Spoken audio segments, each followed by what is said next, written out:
త్రిభాషా విధానం మాత్రమే ఉండాలా, ఏదైనా భాషను ఎంచుకోండి అని చాలా స్పష్టంగా చెప్పారు.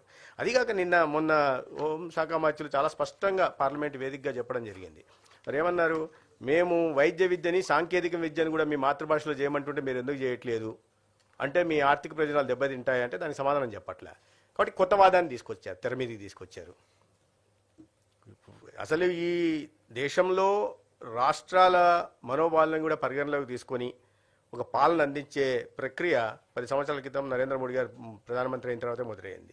కోఆపరేటివ్ ఫెడరలిజానికి కొత్త నిర్వచనం చెప్పి రాష్ట్రాల అభిప్రాయాలను పరిగణలోకి తీసుకుని పాలన సాగిస్తున్నారు. అందుకనే మీకు లేకపోతే గతంలో డెవల్యూషన్ ఆఫ్ ఫండ్స్ 32% ఉంటే దాన్ని తీసుకొచ్చి 42% చేశారు.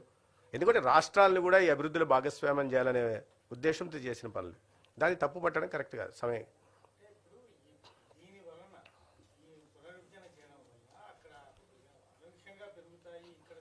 ఇవి వాదనే కానీ పసలేని వాదనలే తప్ప వాస్తవాలు కాదు కదా. ఇవన్నీ ఊహాజనితమైనవి.